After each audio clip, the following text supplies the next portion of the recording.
जय हिंद साथियों, आप सभी का एक बार फिर से इस चैनल में बहुत बहुत स्वागत है। तो आज के सेशन में हम लोग फिर से डिस्कस करने वाले हैं बिहार एसएससी बिहार कर्मचारी चयन आयोग का बीएसओ का प्रैक्टिस सेट, जो कि प्रखंड सांख्यिकी पदाधिकारी तथा अवर सांख्यिकी पदाधिकारी के लिए है। तो यह जो प्रैक्टिस सेट है यह रुक्मणी पब्लिकेशन का है, जिसमें आपको 16 सेट दिए गए हैं इस बुक में, और जिसमें आपको टेस्ट सीरीज़ के साथ डिस्कशन दोनों शामिल हैं। तो यह हमारा वीडियो नंबर 8 है, यानी सेट नंबर 8 है। इससे पहले 1 से लेकर 7 तक जो है प्रैक्टिस सेट हम लोग अलग अलग वीडियो में कवर कर चुके हैं। तो आप हमारे चैनल को विजिट कीजिए, वहाँ से एक अलग सा प्लेलिस्ट बना हुआ है बिहार एसएससी बीएसओ करके, जहाँ से आप सभी वीडियो को प्राप्त कर सकते हैं, सभी सेट्स को प्राप्त कर सकते हैं। तो दोस्तों फटाफट चैनल को सब्सक्राइब कर दीजिए, क्योंकि एग्जाम पॉइंट ऑफ व्यू से यह जो है प्रैक्टिस सेट 16 सेट जो है आपको काफ़ी इंपॉर्टेंट होने वाला है। तो चलिए टेस्ट सीरीज 4 जो बिहार एसएससी एसएसओ/बीएसओ का सेट 8 है वो अब आपका स्टार्ट होता है। तो चलिए फटाफट चैनल को सब्सक्राइब कर दीजिए। सेट नंबर 8 का आपका देखिए पहला प्रश्न क्या है। सेट नंबर 8 में पहला प्रश्न दिया हुआ है आपका, यह है आपका साइंस से रिलेटेड प्रश्न, फिजिक्स से, कि निम्नलिखित में से कौन से कथन सामान्यतः कार्बनिक यौगिक के लिए सही है। कार्बनिक यौगिक के लिए कौन सा सही है बताइए, वो बताना है कौन सा कथन यानी स्टेटमेंट। तो कार्बनिक यौगिक के लिए जो सही कथन है कि ये जो है विद्युत के अल्पचालक होते हैं, और दूसरा है कि इनके अणुओं के मध्य जो है प्रबल आकर्षण बल नहीं होते हैं। यह कार्बनिक यौगिक के लिए ट्रू स्टेटमेंट है। सो ऑप्शन नंबर डी इसका करेक्ट आंसर है, 2 और 4। दूसरा नंबर का प्रश्न है कि किसी विद्युत परिपथ में 2 प्रतिरोधक क्रमशः 2 ओम तथा 4 ओम है। 6 वोल्ट बैटरी से श्रेणी क्रम में संयोजित है, तो 4 ओम प्रतिरोधक द्वारा 5 सेकंड में कितनी ऊष्मा का क्षय होगा। ये आपको फिजिक्स के क्वेश्चन को सॉल्व कीजिए। ऊष्मा का जो क्षय होगा वो होगा आपका 20 जूल। कितना? 20 जूल ऊष्मा का क्षय होगा, यानी ऑप्शन नंबर सी इसका करेक्ट आंसर है दूसरा नंबर प्रश्न का। तीसरा नंबर का प्रश्न है कि मेंडल के कार्यों के पुनः खोज करता है।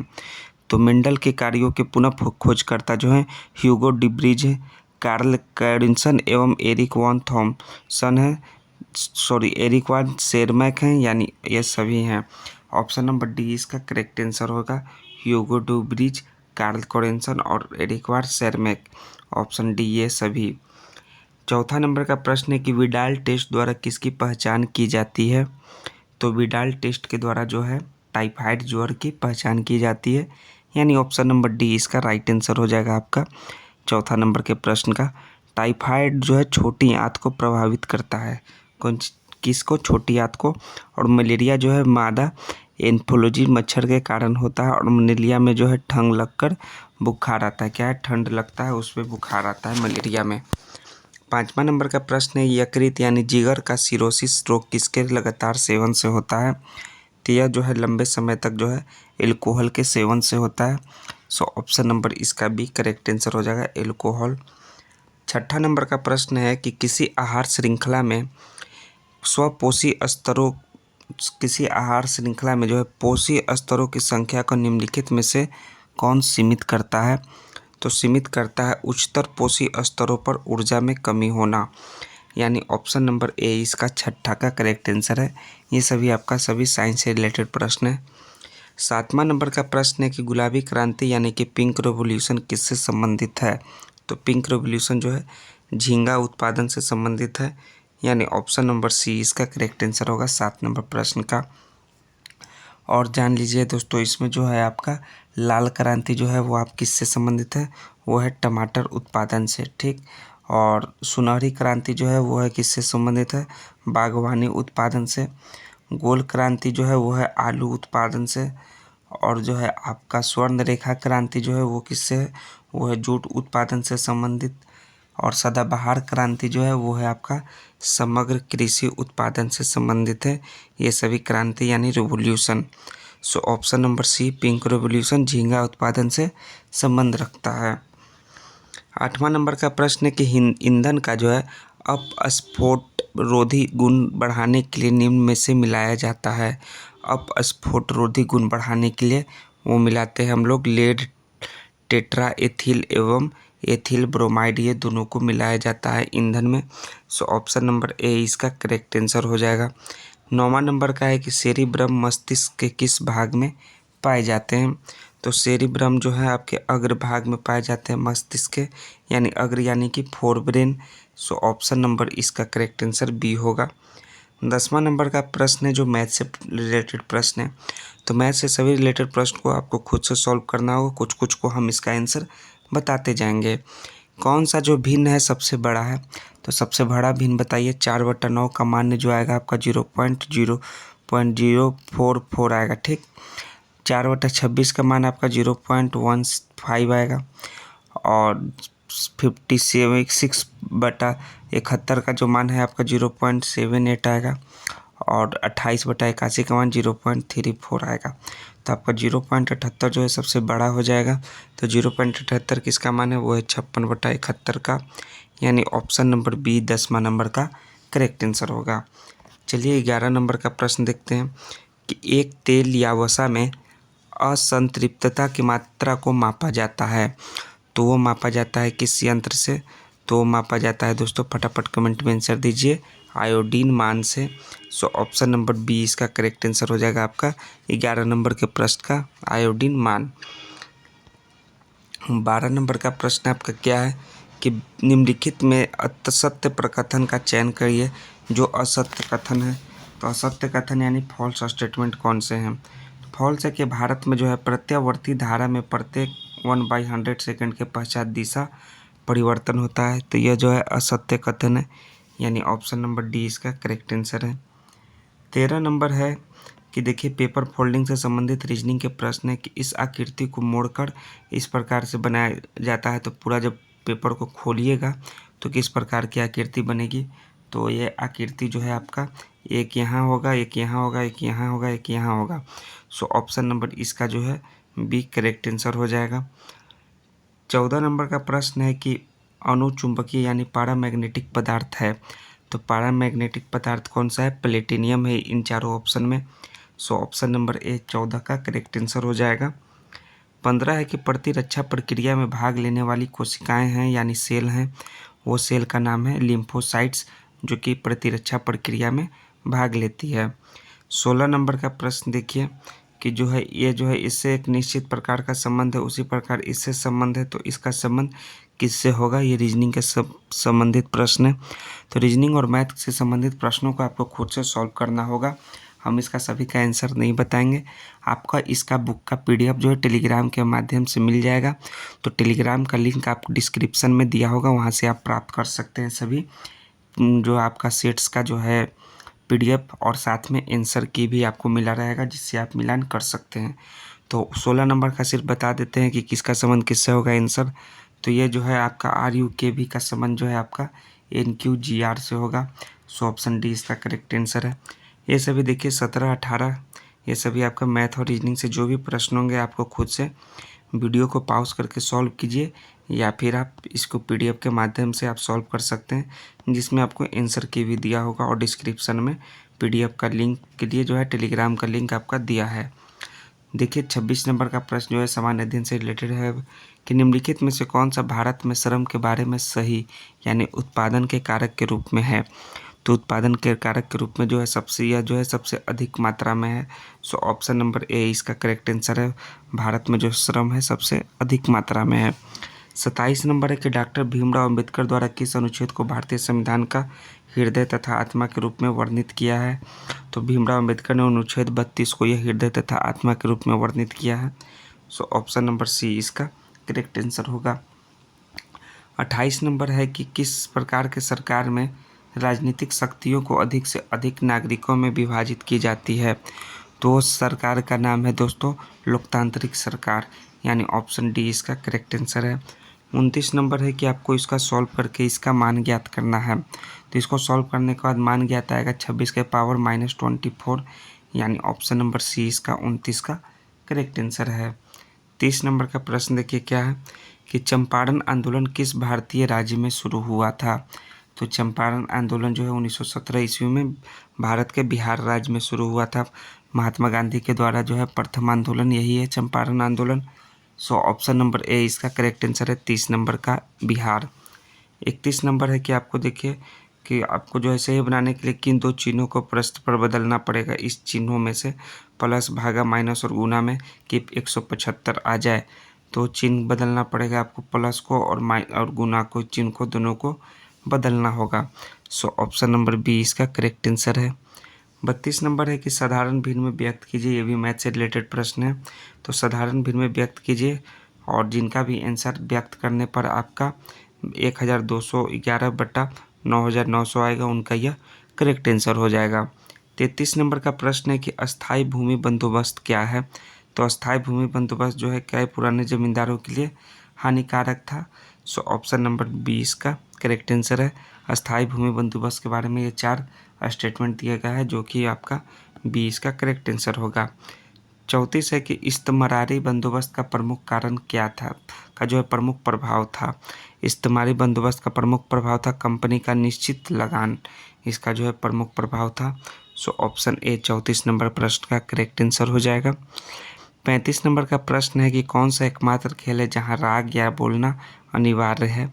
तो कबड्डी जो एकमात्र खेल है जहां राग या बोलना अनिवार्य है, तो कबड्डी यानी कि ऑप्शन नंबर ए इसका करेक्ट आंसर है। कबड्डी को पश्चिम भारत में हुतू तुतू, दक्षिण भारत में चेगड़ू के नाम से जानते हैं, ठीक है। और अंतर्राष्ट्रीय हॉकी मैच की अवधि जो क्या होती है, हॉकी की अवधि जो होती है वो होती है 60 मिनट होती है अवधि। और क्रिकेट खेल का जन्मदाता जो है किसे माना जाता है, वो माना जाता है इंग्लैंड को क्रिकेट खेल का जन्मदाता। 36 नंबर का प्रश्न है कि मध्य प्रदेश में किसकी गुफाएं पूर्व ऐतिहासिक गुफा चित्रों तथा भित्ति चित्रों का बेहतरीन उदाहरण है। तो जो है भीमबेटका की गुफा जो है पूर्व ऐतिहासिक गुफा जो है आपका चित्रों तथा भित्ति चित्रों के बेहतरीन उदाहरण है। सो ऑप्शन नंबर सी इसका करेक्ट आंसर है, भीमबेटका की गुफा। 37 है कि an introduction of the dreamland नामक पुस्तक के लेखक हैं। तो कौन है इस पुस्तक के लेखक, वो हैं आपके Bhagat Singh. So option number B इसका करेक्ट आंसर होगा।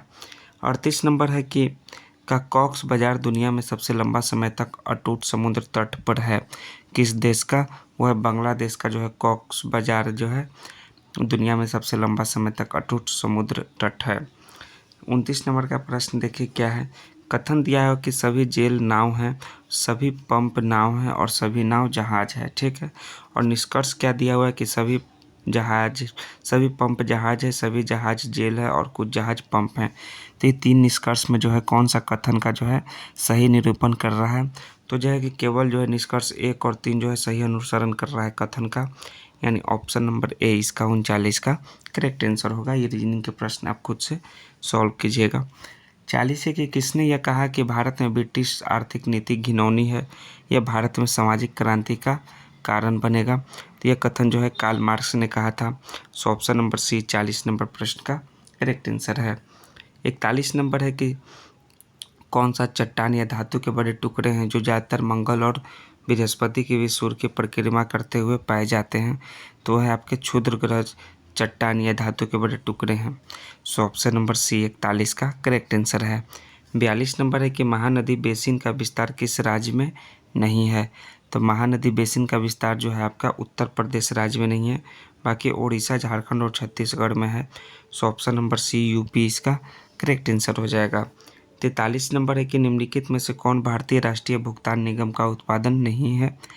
तो वो विदेशी मुद्रा भंडार जो है भारतीय राष्ट्रीय भुगतान निगम का उत्पादन नहीं है। सो ऑप्शन नंबर सी 43 नंबर का करेक्ट आंसर हो जाएगा। 44 है कि एक भारतीय युद्ध कलाएँ क्या है जिसकी उत्पत्ति जो है आधुनिक केरल में हुई थी। इसकी उत्पत्ति जो केरल में हुई थी वो उसका नाम है कलरीपायट्ट। क्या है, कलरीपायट्ट जो है एक भारतीय युद्ध कलाएँ है जिसका उत्पत्ति जो है केरला में हुआ। सो ऑप्शन सी 44 नंबर का करेक्ट आंसर होगा। 45 है कि किस अधिनियम ने भारतीय परिषद को समाप्त कर दिया। तो वह भारत सरकार अधिनियम जो 1935 का था वो भारतीय परिषद को समाप्त कर दिया। सो 45 नंबर प्रश्न का ऑप्शन बी इसका करेक्ट आंसर हो जाएगा। 46 नंबर का प्रश्न है कि प्रसिद्ध उपन्यास दुर्गेश नंदिनी किसने लिखा था। तो प्रसिद्ध उपन्यास जो है दुर्गेश नंदिनी जो है बंकिम चंद्र चटर्जी द्वारा लिखा गया था, यानी ऑप्शन नंबर डी इसका 46 नंबर प्रश्न का करेक्ट आंसर है।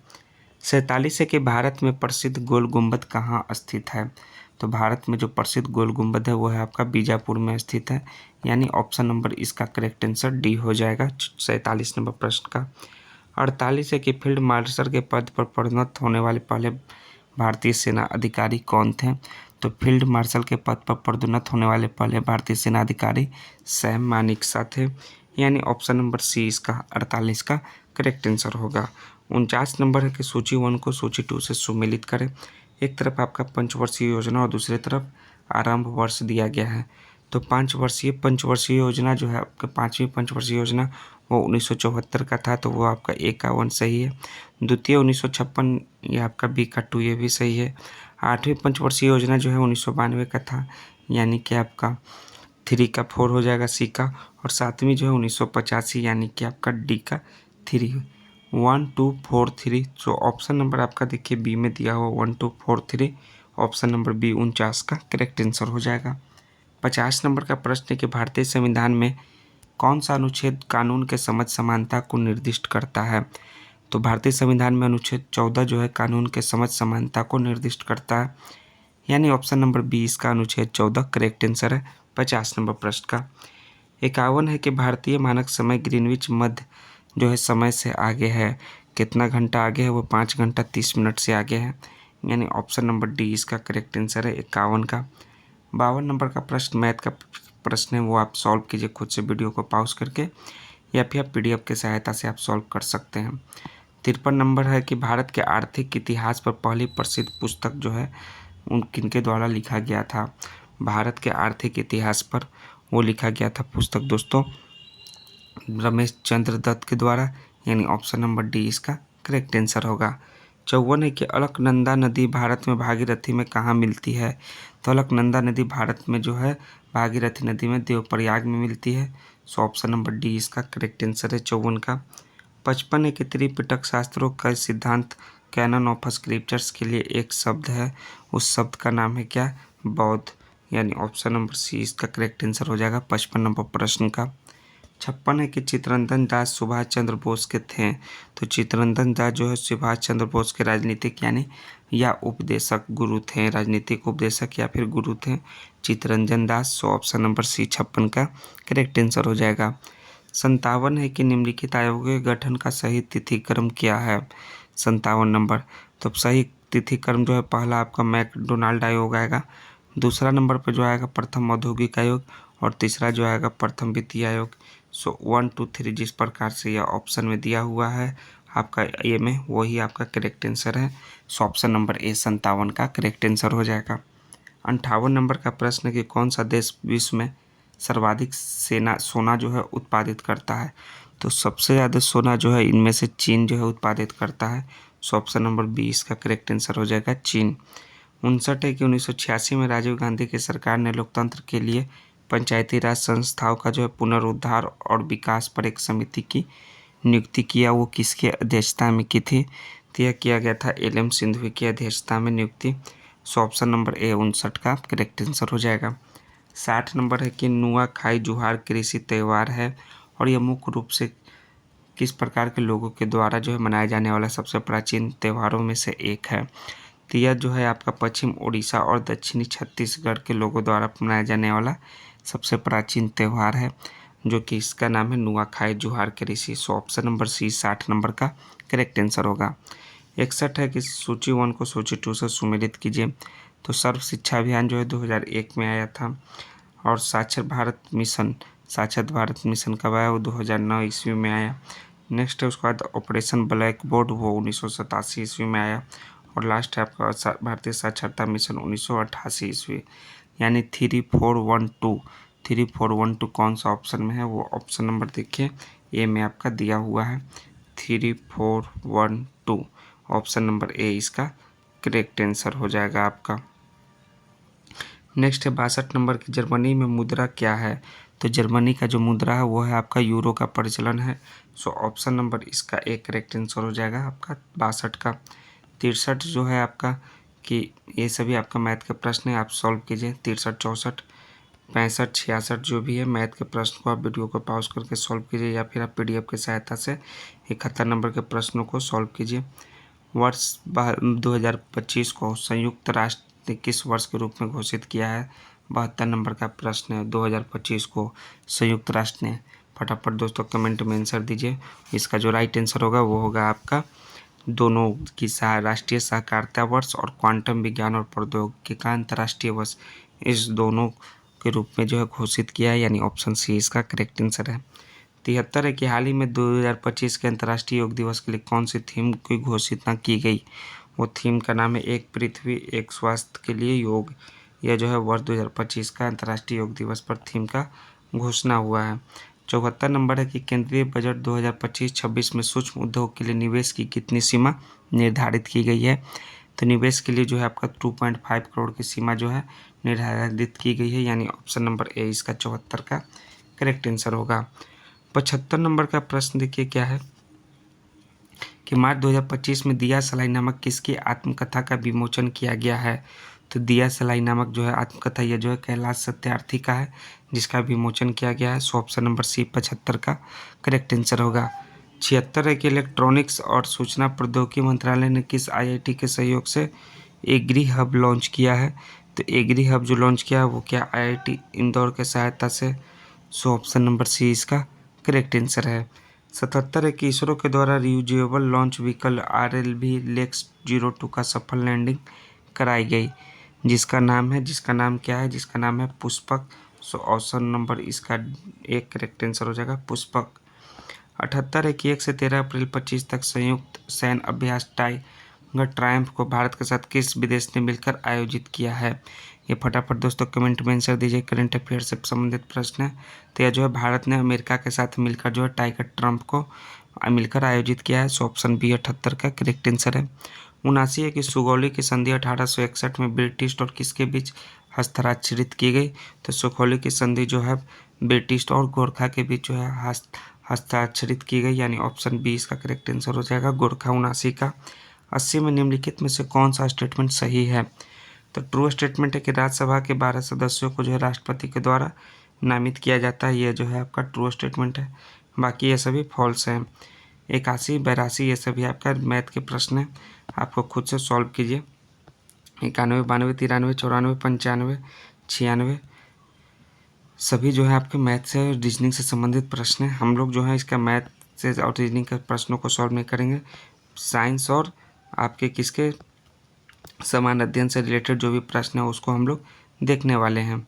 तो चलिए 111 नंबर का प्रश्न आपका जो है आपका समान अध्ययन से रिलेटेड प्रश्न आ गया कि भारत में वायु प्रदूषण के रोकथाम और नियंत्रण अधिनियम कब लागू हुआ, ये आपको बताना है। यह लागू हुआ था 1981 ईस्वी में। सो ऑप्शन नंबर डी इसका करेक्ट आंसर हो जाएगा। जो है यह अधिनियम 1981 ईस्वी में लागू हुआ। 112 है कि मानव शरीर में उस एंजाइम का नाम बताएं जो कार्बोहाइड्रेट को तोड़ने में मदद करता है।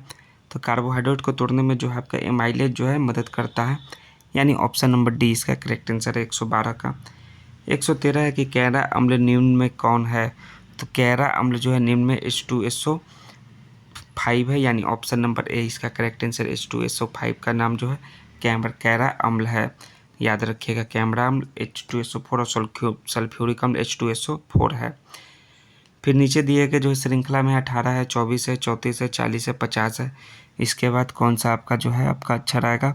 तो जैसे कि 18 और 24 के बीच +6 का अंतर है, फिर 24 और 34 के बीच फिर +10 का, फिर 34 और 40 के बीच फिर +6 का, फिर 40 और 50 के बीच फिर +10 का। तो फिर 50 और 50 के बाद फिर +6 करेंगे तो 56 जो है इसका करेक्ट आंसर हो जाएगा। प्रश्नवाचक चिन्ह के स्थान पर 56 ऑप्शन ए इसका करेक्ट आंसर है। 115 की निम्न में से किस भारतीय राज्य की सीमाएं जो चीन नेपाल और भूटान से जुड़ी हुई है। चीन नेपाल और भूटान से जुड़ी हुई है वो है आपका सिक्किम राज्य का सीमा, यानी ऑप्शन नंबर बी 115 का करेक्ट आंसर है। 116 है कि अल्फा बीटा तथा गामा का वेदन क्षमता यानी कि आपका जो है पेनेट्रेटिंग पावर का अवरोही क्रम क्या है। तो अल्फा बीटा गामा में जो है आपका गामा बीटा और अल्फा या जो है आपका वेदन क्षमता है। सो ऑप्शन नंबर बी इसका करेक्ट आंसर हो जाएगा। 117 जब कोई वस्तु एक समान गति से गति कर रही है तो इसका त्वरण क्या होगा। तो इसका त्वरण जो होगा वो होगा 0 होगा, 0 होगा। सो ऑप्शन नंबर सी 117 का करेक्ट आंसर है। 118 के अभी तक वैज्ञानिकों द्वारा पदार्थ की कितनी अवस्थाएं तय की गई है। तो अभी तक जो 5 अवस्थाएं तय की गई है, ठोस, द्रव, गैस तथा 2 अन्य अवस्थाएं प्लाज्मा तथा बोस आइंस्टीन संघनन, यानी ऑप्शन नंबर सी इसका करेक्ट आंसर हो जाएगा 118 का। 119 जो है आपका ये मैथ से रिलेटेड प्रश्न है, वो आपको सॉल्व कीजिए। 120 फिर देखिए क्या है कि पादप के किस भाग द्वारा प्रकाश संश्लेषण हेतु वायु से कार्बन डाइऑक्साइड ली जाती है, CO2 ली जाती है, वो ली जाती है रंध्र। किसके द्वारा? रंध्र के द्वारा जो है। सो ऑप्शन नंबर 20 का 120 का करेक्ट आंसर है। 121 है कि ओम का नियम और के बीच संबंध का वर्णन करता है। ओम का नियम जो है आपका विभवांतर और विद्युत धारा के बीच जो है संबंध का वर्णन करता है। सो ऑप्शन नंबर इसका करेक्ट आंसर हो जाएगा विद्युत धारा और विभवांतर, ऑप्शन डी। 122 है कि बेबिट मिश्र धातु का मुख्य घटक कौन सा है? बेबिट मिश्र धातु, तो बेबिट मिश्र धातु का जो मुख्य घटक है वो है आपका टीन है, फिर एंटीमनी है, उसके बाद कॉपर है। ये तीन है, यानी कि SN, SB और Cu। सो ऑप्शन नंबर इसका करेक्ट आंसर हो जाएगा आपका सी, टीन। 123 है कि संदेश स्थानांतरण का कार्य निम्नलिखित में से कौन सी कोशिकाएं करती है? तो संदेश स्थानांतरण का कार्य जो है लंबे शाखांतरित तंत्र कोशिकाएं करती है। सो ऑप्शन नंबर बी 123 का राइट आंसर है। 124 है कि निम्न में से किस वर्ष भारत सरकार ने कलकत्ता विश्वविद्यालय की समस्याओं का विश्लेषण करने के लिए सैडलर विश्वविद्यालय आयोग का स्थापना किया? वह है वर्ष 1917 में जो है सैडलर विश्वविद्यालय आयोग का स्थापना किया गया, यानी ऑप्शन नंबर सी इसका करेक्ट आंसर है 124 का। 125 है कि निम्नलिखित में से कौन सा रोग जो है प्रदूषक से संबंधित है? तो प्रदूषक से संबंधित रोग का नाम है आपका क्या है? सिलिकोसिस। सिलिकोसिस जो है आपका रोग जो है प्रदूषक से संबंधित है, ऑप्शन डी इसका राइट आंसर है। 126 है कि किसका जैविक नाम जो है सुमेलित है? तो मक्खी का जो है मस्का डोमेस्टिका जो है सही सुमेलित नाम है, यानी ऑप्शन नंबर डी इसका करेक्ट आंसर हो जाएगा।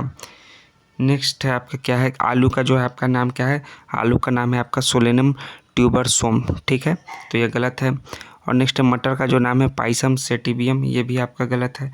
और मनुष्य का जो नाम है वो होमो सैपियंस है। सो ऑप्शन नंबर बी इसका करेक्ट आंसर है। 127, 28 ये सभी आपको रीजनिंग से संबंधित प्रश्न है। 29, 30 ये आप खुद से सॉल्व कीजिए 31 तक, 32 को। उसके बाद देखिए 33, 34 ये सभी जो है आपका रीजनिंग से संबंधित प्रश्न है, ठीक है। तो हम इसका सॉल्व नहीं करेंगे, जैसा कि बताया समान अध्ययन और समान विज्ञान से संबंधित प्रश्नों को हम लोग सॉल्व करने वाले हैं, ठीक है। तो 142 नंबर का प्रश्न है कि मंदिर वास्तुकला के वह शैली जो उत्तर भारत में लोकप्रिय हुई वह क्या है? उस कला का नाम है दोस्तों, आपका नाम है नागर, यानी ऑप्शन नंबर इसका करेक्ट आंसर हो जाएगा। नागर शैली जो है उत्तर भारत में लोकप्रिय हुई, नागर शैली। 142 का ए आपका राइट आंसर है। 143 है कि यूनेस्को द्वारा हम्पी को किस वर्ष जो है विश्व धरोहर जो है घोषित किया गया था? तो हम्पी को जो 1986 ईस्वी में जो विश्व धरोहर घोषित किया गया, यानी ऑप्शन डी इसका राइट आंसर होगा। 144 है कि इसको सॉल्व कीजिए, विस्तारित रूप में लिखना है। तो इसको जो विस्तारित रूप में लिखने पर आपका ऑप्शन नंबर बी आएगा। सो ऑप्शन नंबर बी इसका करेक्ट आंसर है। 145 है कि जापान की मुद्रा क्या है? तो जापान की मुद्रा का नाम है दोस्तों येन, ऑप्शन डी इसका राइट आंसर हो जाएगा। 146 है कि सिंधु लिपि निम्नलिखित में से किस ओर से लिखी जाती थी? तो सिंधु लिपि जो है दाईं से बाईं ओर लिखी जाती थी, यानी कि ऑप्शन नंबर ए इसका 146 का करेक्ट आंसर होगा। 147 है कि गोदावरी बेसिन का सबसे बड़ा जल ग्रहण क्षेत्र निम्न में से किस राज्य में है? वो जो है आपका महाराष्ट्र राज्य में है गोदावरी बेसिन का सबसे बड़ा जल ग्रहण क्षेत्र, ऑप्शन बी 147 का करेक्ट आंसर है। लावेर कप संबंधित है, तो लावेर कप का संबंध जो है टेनिस से है, यानी ऑप्शन नंबर ए 148 का करेक्ट आंसर होगा। 149 नंबर है कि पिछड़े एवं विकासशील देशों के लिए रूलिंग प्लान का सुझाव किसके द्वारा जो है दिया गया था? तो रूलिंग प्लान जो है मिडल के द्वारा दिया गया था, जी मिडल, यानी ऑप्शन नंबर ए इसका करेक्ट आंसर होगा। 150वां प्रश्न सेट नंबर 8 का लास्टवां प्रश्न कि उस वेल्ड घास स्थल पाए जाते हैं? तो उस वेल्ड घास स्थल जो है दक्षिण अफ्रीका में पाए जाते हैं। सो ऑप्शन नंबर सी इसका करेक्ट आंसर है। तो देखिए टोटल आपका जो है सेट नंबर 8 का है, टोटल 150 प्रश्न जो है यह समाप्त हुए। 150 प्रश्नों वाला ये जो सेट था आपका ये लास्ट हुआ। तो जैसा कि हम आपको बताया था कि आंसर की के साथ ही आपको PDF जो है टेलीग्राम के माध्यम से आपको ये मुहैया करा दिया जाएगा। वहाँ से आप मैथ और रीजनिंग के प्रश्नों को आराम से सॉल्व कर सकते हैं, सेट को बना सकते हैं और आंसर को मिलान कर सकते हैं। तो फटाफट दोस्तों चैनल को सब्सक्राइब कर दीजिए, दोस्तों को भी शेयर कर दीजिए, क्योंकि एग्जाम पॉइंट ऑफ व्यू से यह टेस्ट सीरीज काफ़ी इंपॉर्टेंट होने वाला है। और हाँ, ये PDF के लिए जो है टेलीग्राम का लिंक डिस्क्रिप्शन में दिया हुआ है, डिस्क्रिप्शन से आप टेलीग्राम को ज्वाइन कर सकते हैं और PDF को प्राप्त कर सकते हैं। तो जय हिंद दोस्तों, थैंक्स दोस्तों। हम लोग नेक्स्ट जो है टेस्ट सीरीज नंबर 8 जो के बाद जो है नेक्स्ट टेस्ट सीरीज नंबर 9 जो है नेक्स्ट वीडियो में लेकर मिलेंगे। धन्यवाद दोस्तों।